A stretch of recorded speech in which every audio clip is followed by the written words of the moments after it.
তাই যখন আমরা এটা করব, নিজেরা মুখে উচ্চারণ করব, তো অবশ্যই আমরা ভগবানের চরণে শরণাগত হয়ে করার চেষ্টা করব।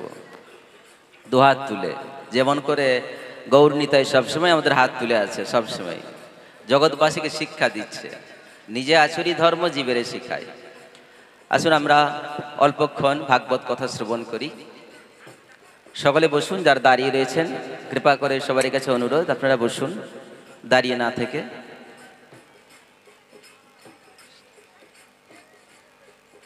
জয় রাধা মাধব কুঞ্জ বিহারী, গোপীজন বল্লভ গিরিবর ধারী। জয় রাধা মাধব কুঞ্জ বিহারী, গোপীজন বল্লভ গিরিবর ধারী। জয় রাধা কুঞ্জ বিহারী, গোপীজন বল্লভ গিরিবর ধারী। যশোদানন্দন ব্রজজন রঞ্জন, যশোদানন্দন ব্রজজন রঞ্জন। যমুনা তীরবনচারী, যমুনা তীরবনচারী। জয় রাধা মাধব কুঞ্জ বিহারী, গোপীজন বল্লভ গিরিবর ধারী। জয় রাধা মাধব কুঞ্জ বিহারী, গোপীজন বল্লভ গিরিবর ধারী। ওম নমো ভগবতে বাসুদেবায়। সবাই আমার পরে পরে বলুন, ওম নমো ভগবতে বাসুদেবায়। ওম নমো ভগবতে বাসুদেবায়।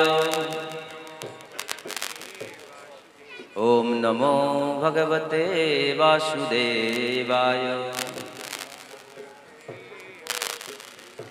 জন্ম আদিয়স্য যতো অনবয়াদি, ইতরস চর্থেষু অভিজ্ঞসরা। তেনে ব্রহ্মহৃদাজ আদি কবয় মুজ্জন্তি যৎসূরয়। তেজো বারি মৃদং যথা বিনিময়, যত্র ত্রিসর্গো অমিষা। ধম্নসেন নিরস্ত কুহকম, সত্যম পরম ধীমহি। ধর্ম প্রযোজিত কৈতব্যচ্চ নিরমৎসরণাম সতাম। বেদম বাস্তবমত্র শিবদম তাপত্রয়োন্মূলম। শ্রীমদ্ভগবতে মহামুনিকৃতে কিং वा পরৈরীশ্বর। শ্রদ্ধর্হৃদি অবরুদ্ধন্তে অত্র, কৃতিভিঃ শুশ্রুভিঃ তৎক্ষণাৎ। নিগমকল্পতरोर्गलितफलं, शुकमुखाद् अमृतद्रवसंयुतं। पीबत भगवत रसमालयं, मुहुरहो रसिका भुवभावुका। ओम नमो भगवते वासुदेवाय। এই যে ভাগবত মহাপুরাণ, শ্রীমদ্ ভাগবত, ভাগবতের প্রথম শ্লোক হচ্ছে ওম নমো ভগবতে বাসুদেবায়। ওম, ওম মানে হচ্ছে প্রণব শব্দ। পেছনের মৃদঙ্গটা একটু কম বাজানো যাবে? এদিকে একটু আস্তে আস্তে বাজানো। ওম, ওম মানে হচ্ছে অ, উ এবং ম, এই শব্দ দিয়ে তৈরি হয়েছে ওম, যা পূর্ণ রূপে শব্দ ব্রহ্মরূপে স্বয়ং ভগবান। এবং ওম নমো ভগবতে বাসুদেবায়, আমরা কাকে প্রণাম করছি? ভগবান বাসুদেবকে, বসুদেবের পুত্র বাসুদেব। বসুদেবকে, বসুদেব হচ্ছেন তিনি যার হৃদয়ে ভগবান প্রকটিত হয়, প্রকাশিত হয়। যার হৃদয়ে ভগবান প্রকাশিত হয়। প্রত্যেকের হৃদয়ে আমাদের রয়েছে ভগবান, প্রত্যেক জীবের মধ্যে আমাদের ভগবান রয়েছে, কিন্তু আমরা অনুভব করতে পারছি না। আমাদের মধ্যে যে ভগবান রয়েছে আমরা কিভাবে অনুভব করব সেটা? প্রত্যেকের মধ্যে রয়েছে পরমাত্মা স্বরূপ ভগবান। পরমাত্মা। আমরা জীবেরা হচ্ছি ক্ষুদ্রাতি ক্ষুদ্র জীব এবং ভগবানের অংশ প্রকাশ। ভগবান ভগবদ গীতায় বলেছেন, মমৈবাংশ জীবলোকে জীবভূত সনাতন মন শস্ত্রাণি ইন্দ্রিয়াণি প্রকৃতিস্তানি কর্ষতি। মম এব অংশ। আমরা এই জগতে যারা যত প্রকার জীব রয়েছে সবাই হচ্ছে ভগবানের অংশ প্রকাশ। মম এব অংশ, ভগবান স্বয়ং ভগবদ গীতায় বলছে, মম এব অংশ জীব লোকে জীবভূত সনাতন। সবাই সনাতন আমরা, কিন্তু আমরা এই জীব লোক, এই যে লোক, এই লোকে আমরা এসেছি কোন কারণের জন্য এসেছি। আমরা কি কারণের জন্য এসেছি? আমাদের কি এই যে দুঃখ দুর্দশা সুখ যাবতীয় যা ভোগ করছি আমরা চেয়েছি বলে আমরা এই জগতে এসেছি। এবং সেখানে এসে আমরা কি করছি? মন শস্ত্রাণি ইন্দ্রিয়াণি প্রকৃতি স্থানি কর্ষতি। মন এবং পাঁচটি যে ইন্দ্রিয়, আমাদের পাঁচটি ইন্দ্রিয় কি কি? চক্ষু, কর্ণ, নাসিকা, জিহ্বা এবং ত্বক। এই যে পাঁচটি ইন্দ্রিয় এবং মন, কটি ইন্দ্রিয় হলো তাহলে? ছটি ইন্দ্রিয়। মন শস্ত্র ইন্দ্রিয়াণি প্রকৃতি স্থানি কর্ষতি। এইভাবে ছটি ইন্দ্রিয়ের দ্বারা এখানে বিভিন্নভাবে সে কষ্ট পাচ্ছে। কে কষ্ট পাচ্ছে? এখানে যে আমাদের প্রত্যেকের শরীরে এই দেহে যিনি রয়েছেন তিনি কষ্ট পাচ্ছেন। আর তিনি কে? তিনি হচ্ছেন আত্মা। ভগবান হচ্ছেন পরমাত্মা, আর আমাদের জীব দেহে যিনি রয়েছেন তিনি হচ্ছেন আত্মা। আমার পরিচয় কি? না, আমি হচ্ছি আত্মা। আমাদেরকে এইটা বুঝতে হবে প্রথমে। আমরা যদি এটা বুঝতে পারি তাহলে জীবের স্বরূপ হয় কৃষ্ণের নিত্য দাস। একজন জীব যখন বুঝতে পারবে যে আমি আত্মা, তখন তার কাজ হচ্ছে পূর্ণের সেবা করা। পূর্ণ যিনি, তার সেবা করা। তিনি যে কৃষ্ণের দাস, নিত্য দাস, তখন সে অনুভব করতে পারবে। তাই ভাগবতের প্রথম শ্লোকেই বলা হচ্ছে ওম নমো ভগবতে বাসুদেবায়। সেই ভগবানকে আমরা প্রণাম করি, তার ধ্যান করি, তার হৃদয়েও তার ধ্যান করি। বারবার তাকে আমরা, তার কাছে আমরা নতমস্তক হই। জন্ম আদি ঐশ্য, যাবতীয় যা সৃষ্টি হয়েছে এই জগতে এবং সারা ব্রহ্মাণ্ড জুড়ে যাবতীয় যা সৃষ্টি হয়েছে, যার আদি উৎস হচ্ছে স্বয়ং ভগবান বাসুদেব, ভগবান কৃষ্ণ। তিনি প্রথম ব্রহ্মার হৃদয়ে এই জ্ঞান দান করেছিলেন। তিনি প্রথম আমাদের এই যে ব্রহ্মাণ্ড, আমরা যে লোকে বাস করছি, এই লোকটার নাম, এই ব্রহ্মাণ্ডের মালিক হচ্ছেন ব্রহ্মা, যিনি এই জীবকে সৃষ্টি করছেন। ভগবানের আদেশ অনুযায়ী তিনি এই সমস্ত জীব সৃষ্টি করে চলেছেন। বিভিন্ন প্রকার জীব। মনুষ্য তো সবচেয়ে দুর্লভ, তার নিচে মনুষ্য ইতর, মানুষের নিচে যারা রয়েছে আরো তারা রয়েছে, বিভিন্ন কীট পতঙ্গ, বিভিন্ন পশু পাখি তারা রয়েছে। মানুষ হচ্ছে সেই চেতনা বিশিষ্ট দুর্লভ। আর যদি ভক্ত কেউ হতে পারে তাহলে সে হয়ে যাবে সুদুর্লভ। সুদুর্লভ মাত্ম ভক্ত গোবিন্দম আদি পুরুষম তম অহম ভজামি। যখন সে ভক্ত হয়ে যাবে তখন সেটা সুদুর্লভ হয়ে যাবে। আর তখন সে কার ভজনা করবে? সে গোবিন্দের ভজনা করবে, যিনি এই জগতের সবচেয়ে পরম কারণ। ব্রহ্মসংহিতায় ব্রহ্মা ভগবানের স্তুতিতে বলছেন, ঈশ্বর পরম কৃষ্ণ সচ্চিদানন্দ বিগ্রহ অনাদির রাদি গোবিন্দ সর্বকারণ কারণম। ঈশ্বর পরম কৃষ্ণ। কে পরম? কৃষ্ণ। সচ্চিত আনন্দ বিগ্রহ, সৎ, চিত এবং আনন্দ। বিগ্রহটা কেমন? ভগবান কেমন? না, ভগবান হচ্ছেন সৎ, চিত এবং আনন্দ। আর কারোর মধ্যে নেই, কিন্তু এই তিনটি জিনিস কারোর মধ্যে নেই। আমরা যেখানে যাই খুঁজে না কেন একমাত্র ভগবানের কাছে এই তিনটি জিনিস পাবো, সৎ, চিত এবং আনন্দ। তার জন্য ভগবানকে বলা হয় সচ্চিদানন্দ বিগ্রহ অনাদির আদি গোবিন্দ সর্বকারণ কারণম। অনাদির আদি, তিনি আদি। কারণ ভগবত গীতায় প্রথম শ্লোকে বলে জন্ম আদি ঐশ্য, যার থেকে সমস্ত কিছু সৃষ্টি হয়েছে। তিনি হচ্ছেন সবকিছুর আদি এবং তিনি হচ্ছেন পূর্ণরূপে বিরাজমান। তিনি কি করেন? ভগবান, ভগবানের যে ধাম, সেই ধামের নাম হচ্ছে গোলক বৃন্দাবন। ভগবান যেখানে এই যে লীলা কথা, লীলা যা তিনি প্রকাশ করেন তার ধামে করছেন, সব সময় তিনি আনন্দ উপভোগ করছেন। আমরা অন্য কাউকে দেখেছি ভগবানের মতন বাঁশি বাজাতে? শুধু বাঁশি বাজাচ্ছেন আর আনন্দ করছেন, আর কিন্তু কাউকে আমরা দেখি না। তিনি হচ্ছেন পূর্ণ। দ্বিতীয় শ্লোকে বলা আছে, ধর্ম জিত কৈতপত্র পরম নিরমৎসরণাম সতাম বেদম বস্তমোত্র শিবদম তাপত্র উন্মূলম শ্রীমদ ভগবতে মহামুনি কৃতে কিংবা পরীশ্বর সদ্য হৃদি অবরুদ্ধন্তে অত্র কৃতিভি শুশ্রুভি তৎক্ষণাৎ। তৎক্ষণাৎ কি শুশ্রূষা হয় আমাদের? হৃদয়ের যাবতীয় যা কলুষ আছে সমস্ত কিছু নাশ হয়ে যায়। তাই যারা পরম নিরমৎসর, নিরমৎসর মানে হচ্ছে যারা এই জগৎ সংসার থেকে সমস্ত কিছু আসক্তি থেকে মুক্ত হয়েছেন। এই জগৎটাই যে মিথ্যা জগৎ, জগতে যা কিছু আমার আমার করি ততই আমরা আসক্তিতে জড়িয়ে যাব। এই জগতে যদি আমার আমার করি, অন্তকালে ভগবান বলছে অন্তকালে মামেব শরণ মুক্ত কলে বরম, যিনি অন্তকালে আমাকে স্মরণ করতে পারবেন তাকে এই জড় জগতে আর জন্ম নিতে হবে না। জন্ম কর্ম চ আমি দিব্য, ভগবান বলছেন আমার জন্ম এবং কর্ম হচ্ছে দিব্য। জন্ম কর্ম চ আমি দিব্য এবং যো ব্যক্তি তত্তত ত্যক্তা দেহম পুনর্জন্ম নৈতি মামেতি সহ অর্জুন। হে অর্জুন, যিনি আমার জন্ম এবং লীলা কথা তত্ত্বত ভাবে জানেন, শুধু জানলে হবে না, তত্ত্বত ভাবে যদি কেউ জানতে পারেন তাহলে তাকে এই জড় জগতে জন্ম নিতে হবে না। সে আমার কোথায় যাবে? আমার পরম ধাম প্রাপ্ত হবে। যেভাবেই হোক না কেন সে আমার পরম ধাম প্রাপ্ত হতে পারবে। তাই ভগবানের পরম ধাম কোথায়? সেটা হচ্ছে গোলক বৃন্দাবন।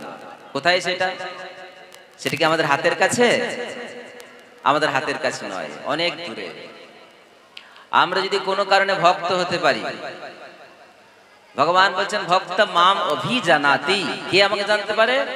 ভক্ত আমাকে জানতে পারে। তার জন্য ভগবানকে জানার জন্য দ্বাদশ মহাজন রয়েছেন। স্বয়ম্ভু শম্ভু নারদ কুমার কপিল মুনি। স্বয়ম্ভু ব্রহ্মা, শম্ভু মহাদেব, নারদ নারদ মুনি, কপিল কপিল মুনি, জনক সীতা দেবীর মাতা, সীতা দেবীর পিতা বলি, বলি মহারাজ, বৈয়াসী, বৈয়াসী ব্যাসদেবের পুত্র সুখদেব গোস্বামী, এবং বয়ম মানে হচ্ছে যমরাজ। এই দ্বাদশ মহাজন রয়েছেন, তারা ভগবানকে তত্ত্বগত ভাবে জানেন যে ভগবান কে, তিনি আমাদের জন্য কি করতে পারেন, আমাদের কাজ কি, এই জড়জগতে আমরা এসেছি আমাদের কাজ কি। তার জন্য ভগবান যখন দেখলেন দ্বাপর যুগে এলেন, অর্জুনকে জ্ঞান দান করলেন। তার আগে জ্ঞান দান করেছেন বিবস্বান, বিবস্বান মানে হচ্ছে সূর্যদেবকে, সূর্যদেবকে জ্ঞান দান করেছেন। ভগবদ গীতায় ভগবান বলছেন যে আমি আগে বিবস্বানকে জ্ঞান দান করেছি, কিন্তু এই জ্ঞান কালের স্রোতে হারিয়ে গেছে, কালের স্রোতে সব কিছু লয় হয়ে যায়। তারপর ভগবান আবার সেই জ্ঞান দান করছেন কুরুক্ষেত্রের যুদ্ধের শুরু হওয়ার আগে অর্জুনকে জ্ঞান দান করছেন। অর্জুনকে সেই জ্ঞান দান করলেন যখন, তাতেও ভগবান দেখছেন যে এখনো আমাকে কেউ বুঝতে পারেনি, আমাকে কিভাবে পাবে তত্ত্বত ভাবে কেউ বুঝতে পারেনি। তাই আমার ব্রজেন্দ্র সুন্দর স্বয়ং ভগবান কৃষ্ণচন্দ্র, ব্রজেন্দ্র সুন্দর যে শচীসুত হইল সে বলরাম হইল নিতাই। তাই ব্রজেন্দ্র সুন্দর আমার কি হয়েছেন? গৌরাঙ্গ মহাপ্রভু। গৌরাঙ্গ মহাপ্রভু হয়ে এসেছেন এবং কলির জীবকে নিজে আচরি ধর্ম জীবের শিখায়। দেখছেন, আমি এত জ্ঞান দিলাম, আমি সবকিছু বললাম, কিন্তু কেউ বুঝতে পারলো না। এখন আমাকে তত্ত্বত ভাবে কেউ এখনো বুঝতে পারলো না, তাহলে কি করতে হবে? তাই জন্য অদ্বৈত ঠাকুর বলছেন যে হে প্রভু, তোমাকে যদি এই কলির জীবকে বোঝাতে হয় তাহলে তোমাকে স্বয়ং আসতে হবে, নিজেকে তোমাকে আচরণ করতে। তাই ভগবান স্বয়ং আচরি ধর্ম জীবের শিখায়, নিজে এলেন এবং আচার করলেন যে কিভাবে আমাকে পাওয়া যাবে। কিভাবে পাওয়া যাবে না, যেহেতু যুগ ধর্ম, প্রত্যেকের উচিত যুগ ধর্ম পালন করা। এটা আমাদের কি যুগ? কি যুগ এটা? এই যুগটার কি নাম? কলি যুগ, তাই তো? কলিযুগের মানুষ আয়ু আয়ু হচ্ছে অল্প, কলিযুগের মানুষের আয়ু হচ্ছে 100 বছর মাত্র। আর স্মৃতি, মাথায় বুদ্ধি আছে, খুবই কম বুদ্ধি। 10 জনকে পরীক্ষা করুন, দেখবেন একজন হয়তো ভালো বেরোচ্ছে, বাকি 9 জনের বুদ্ধি অনেক কম, কিছু মনে রাখতে পারে না কলিযুগ। ভগবানের এইভাবে এত মন্ত্র, ভগবানকে পাবার জন্য তত্ত্বগত ভাবে এত মন্ত্র কিভাবে মুখস্থ করবে? এই জন্য ভগবান বলছেন, যখন এই ভাগবত পরীক্ষিত মহারাজকে শোনানো হচ্ছে গঙ্গাত্রে প্রায় উপবেশনে, সেখানে পরীক্ষিত মহারাজ প্রশ্ন করছেন যে কলিযুগ যেহেতু আগত, কলিম আগত, কলিযুগ এখন এসে গেছে আর মানুষের এত আয়ু অল্প, তো কিভাবে মানুষ আপনাকে জানতে পারবে? কিভাবে মানুষের কল্যাণকারী কার্য হবে? মানুষ কিভাবে আপনাকে প্রাপ্ত হতে পারবে? যুগের ধর্ম হচ্ছে, সেই ধর্মকে কেউ যদি আমরা পালন করতে পারি সঠিকভাবে, তাহলে আমাদের ভগবানকে তত্ত্বগত ভাবে জানবো আমরা। তাই ভগবানকে জানার জন্য কলিযুগের যুগধর্ম হচ্ছে হরিনাম সংকীর্তন, হরে কৃষ্ণ কৃষ্ণ কৃষ্ণ হরে হরে, হরে রাম রাম রাম হরে হরে। চৈতন্য মহাপ্রভু এলেন, তিনি তাই তো বোঝালেন যে কলিযুগকে আর কিছু কার্য করতে হবে না, একটি কার্য করতে হবে, সেটা হচ্ছে এই 1632 নাম হরিনাম সংকীর্তন করতে হবে। কিভাবে সংকীর্তন করবেন? যদি একা থাকি তাহলে জপ করুন, আর যদি 2-4 জন মিলে থাকি তাহলে হাতে করতালি দিয়া সংকীর্তন করুন। তার জন্য চৈতন্য মহাপ্রভু এসে তার শিক্ষাষ্টকমে লিখলেন, চেতো দর্পণ মার্জনম ভব মহাদাবগ্নি নির্বাপনম, শ্রেয় কৈরব চন্দ্রিকা বিতরণম বিদ্যাবধূ জীবনম, আনন্দাম্বুধিবর্ধনম প্রতিপদম পুণ্যামৃত সাধনম, सर्वात्मस्नपनम परम विजयते श्री कृष्ण संकीर्तनम। चेतो दर्पण मार्जनम, আমাদের চেতনা কি করতে হবে? মার্জন করতে হবে, যা কলুষিত হয়ে গেছে। এই কলিযুগের কলমশ, কলিযুগের পাপ দ্বারা আমাদের চেতনা কলুষিত হয়ে গেছে, তাই এই চেতনাকে মার্জন করতে হবে। যেমন দর্পণে ধুলো পড়লে মুখ দেখা যায় না, পরিষ্কার করতে হয় কাপড় কাগজ জল সাবান দিয়ে, সেই রকম আমাদের চেতনা কলুষিত হয়ে গেছে। কার দ্বারা? মায়ার দ্বারা কলুষিত হয়ে গেছে। ভগবদ গীতায় ভগবান বলেছেন, মায়ার দ্বারা এখানে আমরা জন্মান্তর ধরে পরিভ্রমণ করছি। কিভাবে? 3টি গুণের দ্বারা আমরা এখানে বদ্ধ অবস্থায় রয়েছি। কি কি 3টি গুণ? সত্য, তম এবং রজ। সত্য নির্মল এবং সরল ভাবে যাবতীয় যা আমরা গ্রহণ করি খাদ্য, যেটা সাত্বিক, যাকে নিরামিষ আমরা বলি, সেই খাবার যদি আমরা গ্রহণ করি, আপনি সত্য গুণের অধিকারী হবেন। রাজসিক গুণের অধিকারী কখন হবেন আপনি? যদি আপনি অত্যাধিক আহার করেন, আপনি নিরামিষ আহার করছেন বা যাই করুন না কেন, অত্যাধিক আহার করছেন, সবকিছু আমি আমার করছেন, আপনি রাজসিক গুণে রয়েছেন। আর যদি আপনি দুর্গন্ধযুক্ত খাবার গ্রহণ করছেন, বাসি খাবার গ্রহণ করছেন, আর যদি অন্যের দেহ আপনি গ্রহণ করছেন, তাহলে জানবেন আপনি তমগুণে রয়েছেন। আর তমগুণে যদি আমরা থেকে থাকি, যাবতীয় যাই করি না কেন আমরা, তাহলে আমাদেরকে এই বন্ধনের কারণ হবে এইগুলি। আপনি ভাবছেন আমি নিরামিষ আহার করছি নির্দিষ্ট, তাতেও কিন্তু আপনাকে বন্ধনে করবে এই জড়জগৎ। আর এই বন্ধনের কারণে আমরা বারবার জন্ম মৃত্যুর চক্রে আবর্তিত হচ্ছি। কতবার আবর্তিত হচ্ছি? 84 লক্ষ জীবজনী পার করে আমরা এই মনুষ্য দেহ প্রাপ্ত হয়েছি, একটা দুটো নয়। 80 লক্ষ বার এমনি ভাবে আমরা জন্মগ্রহণ করেছি যখন আমাদের চেতনাই ছিল না।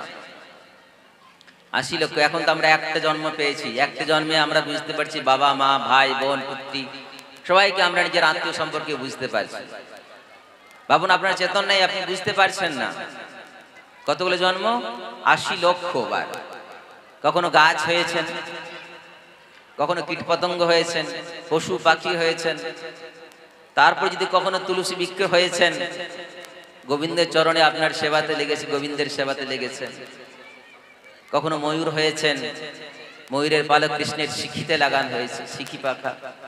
কখনো গাভী হয়েছেন, ধেনু হয়েছেন, ভগবানের সেবাতে আপনার দুগ্ধ কাজে লেগেছে, আপনার জীবন ধন্য হয়েছে, আপনি চেতনা বিশিষ্ট মনুষ্য শরীর লাভ করেছেন, যাতে আপনি বুঝতে পারেন কোনটা আপনার ঠিক কোনটা ভুল। তাই সেই চেতনা বিশিষ্ট মনুষ্য দেহ যখন পেয়েছি আমরা, তাই আমাদের চেতনাকে মার্জন করতে হবে। কিভাবে মার্জন করতে হবে? না সংকীর্তন দিয়ে। কি সংকীর্তন? হরি সংকীর্তন। হরে কৃষ্ণ কৃষ্ণ কৃষ্ণ হরে হরে, হরে রাম রাম রাম হরে হরে। এই যে কলিযুগের যুগ ধর্ম, প্রত্যেক যুগের একটা যুগ ধর্ম হয়। কলিযুগ, এখন কলিযুগের যুগ ধর্ম এইটা। প্রত্যেক যুগের একজন অবতার থাকেন, যুগাবতার বলা হয় তাকে। তিনি সৃষ্টি করেন যে এই যুগের ধর্ম কি হবে। তো এই যুগের যিনি যুগাবতার, বামন অবতার, তিনি বলেছেন যে এই যুগের যুগ ধর্ম হচ্ছে হরিনাম সংকীর্তন। এর আগে দাপর যুগ, পরিচর্যা, ভগবানকে খুব সুন্দরভাবে সাজানো হয়েছে, পরিচর্যা করা হয়েছে উত্তম পোশাকের দ্বারা। মা যশোদা খুব ভালোভাবে সাজিয়েছে গোপালকে, কপালে তিলক চন্দন দিয়েছে, শিখি পাখা দিয়েছে, এত সুন্দরভাবে সাজিয়েছে, সবাই সাজিয়েছে। আর সবচেয়ে বেশি ভালোভাবে সাজিয়েছে তারা হচ্ছে বৃন্দাবনের গোপীরা, যাদের প্রেম হচ্ছে নিঃস্বার্থ প্রেম। তাদের প্রেমটা এমন, আত্মনিবেদন তুয়াপদি করি, তারা নিজেদেরকে সম্পূর্ণভাবে উজাড় করে ভগবানের চরণে দিয়েছেন। ভগবান যা করবেন সেটাই তাদের, যেটা বলবেন সেটাই তারা করবেন, গোপী ভাবে। আর ত্রেতা যুগে হচ্ছে যজ্ঞ, যজ্ঞের মাধ্যমে ভগবানকে প্রাপ্ত হয়েছেন, যজ্ঞ করার মাধ্যমে। দশরথ পেয়েছিলেন ভগবান রামচন্দ্র পুত্র রূপে। আর সত্য যুগে ভগবানকে পেয়েছেন সবাই ধ্যানের মাধ্যমে, ভগবান পরমাত্মাকে হৃদয়ে ধ্যান করে ভগবানকে প্রাপ্ত হয়েছে। কখন যে আমরা ধ্যান করব? আমাদের এই কলিযুগে ধ্যান হবে না। কেন হবে না? কলিযুগের এত অত্যাচার, এত কলমশ রয়েছে, আপনি ধ্যানে বসবেন, ধ্যান আপনার ভঙ্গ হয়ে যাবে, ধ্যান করতে পারবেন না আপনি ঠিক মতো ভাবে। আপনি যজ্ঞ করবেন, উত্তম জিনিস পাবেন না যজ্ঞের মাধ্যমে। আপনি ভাবেন ঘি তো নিয়ে আসবো, ভালো ঘি পাবেন না। পাবেন ভালো ঘি? পাবেন না ঘি। ভাববেন আপনি কাঠ নিয়ে আসবো ভালো, শাল কাঠি হোক আর চন্দন কাঠি হোক, ঠিক মতো পাবেন না, তাই না? কিভাবে সেটা নেওয়া হয়েছে সেটা আমরা জানি না। উত্তম ব্রাহ্মণ পাবেন না। এখন তো ব্রাহ্মণ বলতে ব্রাহ্মণের যা গুণ থাকে, 9টি গুণ, সেই 9টি গুণেই আমরা কাউকে খুঁজে পাই না। ব্রাহ্মণের গুণ থাকতে হবে মিনিমাম 9টি গুণ। কি কি? সমদম তপসোচ খান্তির আর্জবম জ্ঞান বিজ্ঞানম আস্তিক্য ব্রহ্ম কর্ম স্বভাবজম। সম থাকতে হবে। সম মানে ইন্দ্রিয় দিক থেকে সবসময় সমতা বিধান করতে হবে। রুষ্ট হলে হবে না, শান্ত থাকতে হবে। কেউ যদি আপনাকে গালিগালাজ করলো তাহলে হয়ে গেল, এখনই মারামারি, তাই না? দম, ইন্দ্রিয়কে দমন করতে হবে। ইন্দ্রিয় মানে হচ্ছে অন্তরিন্দ্রিয় এবং বহিরিন্দ্রিয়। বহিরিন্দ্রিয় তো 5টি আমাদের, চক্ষু কর্ণ নাসিকা জিহ্বা এবং ত্বক। অন্তরিন্দ্রিয় মন বুদ্ধি অহংকার, কটি হলো? 8টি। তাহলে এইগুলোকে আমাদের সবসময় শান্তভাবে রাখতে হবে, তবে আপনি ব্রাহ্মণের অধিকারী হতে পারবেন। সমদম তপ, তপস্যা করতে হবে, মানে কষ্ট সহ্য করতে হবে। কি কষ্ট সহ্য করতে হবে? ভোরবেলায় ব্রহ্ম মুহূর্তে উঠতে হবে, ভগবানকে উঠাতে হবে, ভগবানকে উঠিয়ে ভগবানের আরাধনা করতে হবে, ভগবানকে আরতি করতে হবে, ভগবান যেন রান্না প্রস্তুত করে ভগবানকে খাওয়াতে হবে, নিবেদন করতে হবে। যাবতীয় যাই আমি গ্রহণ করব ভগবানকে নিবেদনের মাধ্যমে, তার আগে হবে না। তপস্যা, নিজের ভগবানকে সারা দিন মনে রাখতে হবে। ভোরবেলায় উঠে ভগবানের জপ করতে হবে, নাম জপ করতে হবে। কলিযুগের যুগ ধর্ম হরে কৃষ্ণ মহামন্ত্র জপ করতে হবে। সমদম তপ শৌচ, শৌচ মানে পবিত্রতা, নিজেকে পবিত্র থাকতে হবে। আমি ভাবলাম দুপুর 12টার সময় স্নান করব, হবে না। সকালবেলায় ভোরবেলায় উঠে স্নান করতে হবে। অন্তরিন্দ্রিয় বহিরিন্দ্রিয় দুভাবে, বাইরে আপনাকে স্নান করতে হবে, দেহের কলুষতা নাশ হবে। আর ভিতরে যিনি রয়েছেন, ভিতরে কে রয়েছেন? আত্মা রয়েছে, সে আত্মাকে স্নান করাতে হবে। আত্মার খাবার কি? আত্মাকে কিভাবে আপনি শুশ্রূষা করবেন? দ্বিতীয় শ্লোকে বলা হয়েছে শ্রীমদ্ ভাগবতে, যা শ্রবণ করলে কর্ণের মধ্যে যদি আমি শ্রবণ করি তাহলে আত্মা প্রসন্ন হবে।